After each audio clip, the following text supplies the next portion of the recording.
Asian Dad Energy, this guy has been going viral. And so he must have stuff, the really good stuff to listen to. So let's take a look.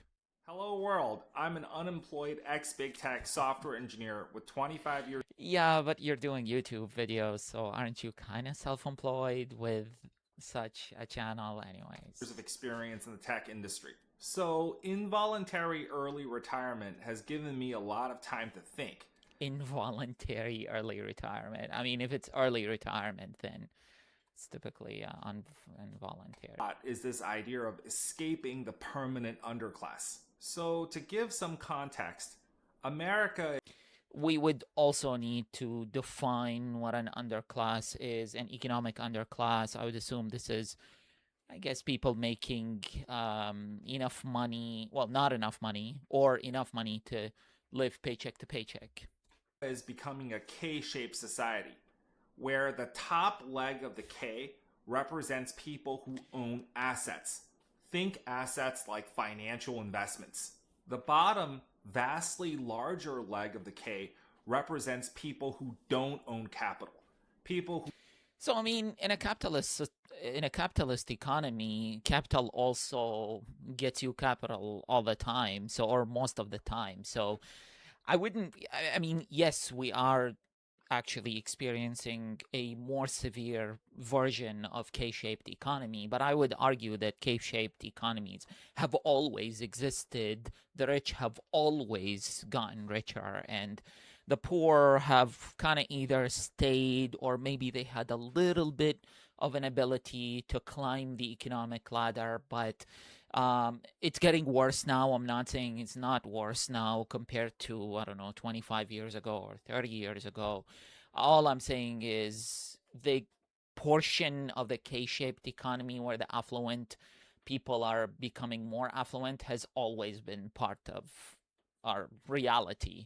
It's really just becoming worse and worse. That divergence between the top and the bottom is getting very quickly. It's happening very, very quickly. who must survive based on the wages of their labor. Now, the theory here Yeah, this is labor income versus capital income. This is actually something that is mentioned in a book I read. It's called Capital in the 21st Century. This is a book by a French economist, and his name is Thomas Piketty. Maybe I'm pronouncing it wrong, but who cares? is that over time, the value of that capital, it should grow exponentially. The idea being that capital ownership of things like AI, robotics, and automation, it should over time do more and more of the work required to keep society running. Where Right, where people are going to be replaceable, right? Especially with AI. And this is kind of the thing that is really dangerous. I'm not saying it's dangerous economically, right? And it's very dangerous to people who trade their time and expertise, their ability to generate code. This is why it's really dangerous, because these people are now replaceable to some extent, right? And that's really dangerous. And this is why a lot of these AI entrepreneurs are always trying to be they're trying to get more traffic, more eyeballs. They're trying to be famous, and they always float the idea of universal basic income. And you're like, you're an AI pioneer. Why talk about universal basic income? I mean, this is something people talk about in economics, right? Like, well, why are we talking about public policy regarding basic incomes? And the reason is because they think that AI is gonna reshape our reality, our economic reality, whereby we don't even need as many workers. whereas the value of labor, it would gradually Go decrease down. over time, Mm-hmm. right? As a person's mind and body gradually ages and degrades over time. Now, it's possible that this gap becomes unbearable, and at some point we get a revolution. The game board gets turned upside down, and everyone can start off equal again.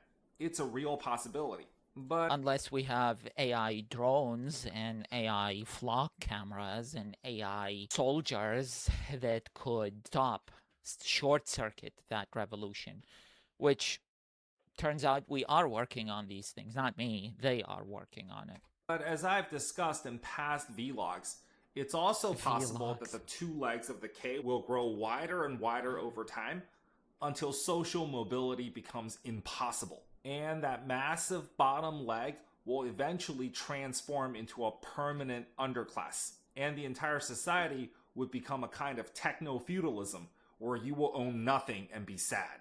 Now, I mean, there was a very famous article by the World Economic Forum called "You Will Own Nothing and You Will Be Happy." And to some extent, when we look at the real estate market, for example, and even the car market to some extent, I mean, it's definitely has been shifting in the real estate market even more than the car market, but it's definitely been shifting towards renting for younger demographics compared to owning. It's just owning. I mean, especially if you're in a high cost of living area such as California, for example, or New York City, Boston, Florida, some places in Florida like Miami.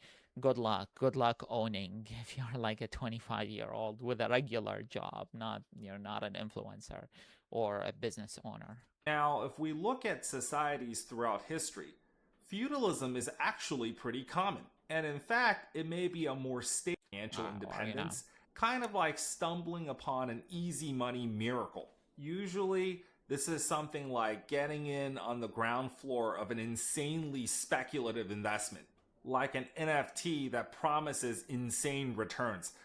Or like Bitcoin when it was like $400 and many people bought at that time, but it could happen to people.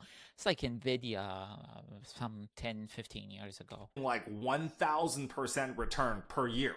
Or something like stumbling upon an easy source of passive income, where you could work 4 hours per week on a laptop. Hey, there's actually a book, and I'm not arguing against Asian Dad Energy. I actually believe in kind of the same position that he's saying. But there's actually a book called The 4-Hour Work Week, and it's by Tim Ferriss. And he's an influencer, one of the original kind of first, I don't know if it's first wave, but like the early waves of influencers. Tim Ferriss, The 4-Hour Work Week. On a beach somewhere and make $1 million a year. Or building an AI-powered business where the AI does all the work and you're pulling 100K monthly reoccurring revenue while the vast majority of people in this world is a difficult and long-term undertaking. Now, if you're starting from $0, it is critical that you build a base of financial stability. Apparently, most people are not starting from zero. How could that be? Are we talking about inheritance? Are we talking about people who are really, they're really privileged? No, we're not talking about that. Actually, many people actually start from less than zero. Well, how can that be? Well, if you start with huge amounts of medical debt, huge amounts of student debt, that will set you back, a couple years or several years or even a decade or more. Before even thinking about financial independence. And achieving this stability requires that you embrace frugality. This involves taking a hard look at your expenses, your income, and your debt to understand your true starting point.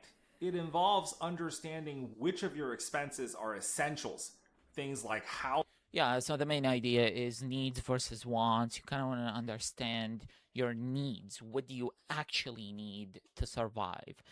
Versus your wants. I mean, all of us want many, many things. And if we get the things we want, we'll want other things. Maybe the same category of things, but more expensive things. Like, if I buy a $20,000 car, I'm going to want a $50,000 car. And guess what? When I buy that $50,000 car, it's going to feel like a new car for me, new experience, really cool for maybe a year or two. And after that, I'm going to get bored with it. So that's basically the idea of wants. We have unlimited wants, unlimited.